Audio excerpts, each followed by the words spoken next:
இப்போ நான் cauliflower gravy செய்ய போகிறேன். அதுக்கு சுடு தண்ணியில் கொஞ்சம் காலிஃப்ளவர் போட்டு 1/4 ஸ்பூன் மஞ்சள்தூள், 1/4 ஸ்பூன் உப்பு போட்டு 10 நிமிஷம் ஊறட்டும்.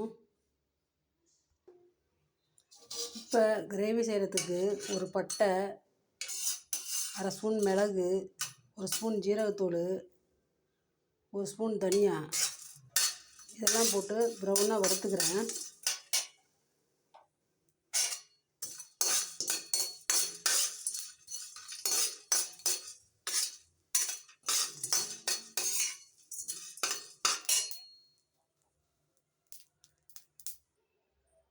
இப்போ ஒரு மிக்ஸி ஜாரில் வறுத்த பட்டை, மிளகு, ஜீரகம், தனியா, ஒரு தக்காளி,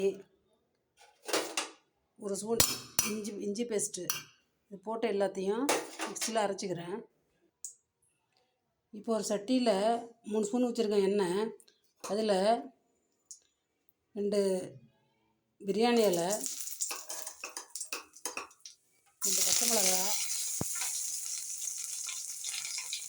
கருவேப்பிலை, கொஞ்சம் வெங்காயம், ஒரு வெங்காயம் போட்டிருக்கேன், நறுக்கிற வெங்காயம். இது நல்லா வெங்காயம் நல்லா ப்ரௌனாக வதங்கட்டும். நல்லா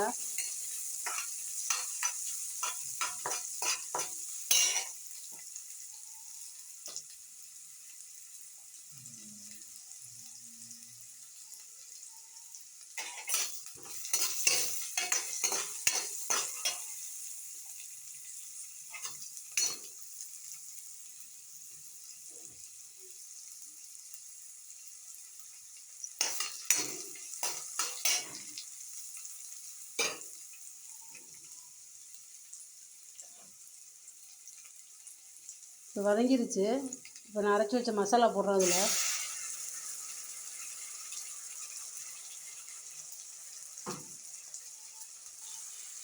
இப்போ இதில் 1/4 ஸ்பூனு மஞ்சள்தூள்,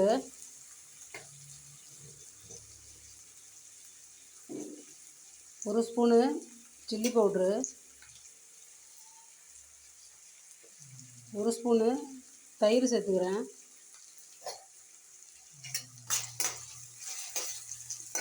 இப்போ நல்லா வதங்கட்டும்.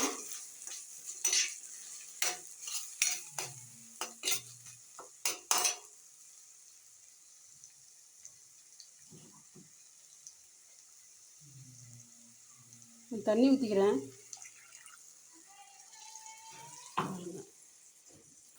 இப்போ பாருங்கள், எண்ணெயெல்லாம் பிரிஞ்சு மசாலா நல்லா கெட்டியாக வந்துடுச்சு.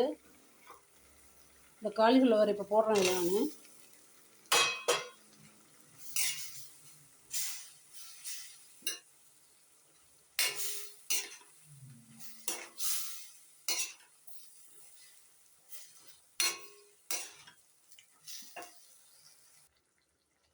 இப்போ இதில் 1/2 கிளாஸு தண்ணி ஊற்றிக்கிறேன்.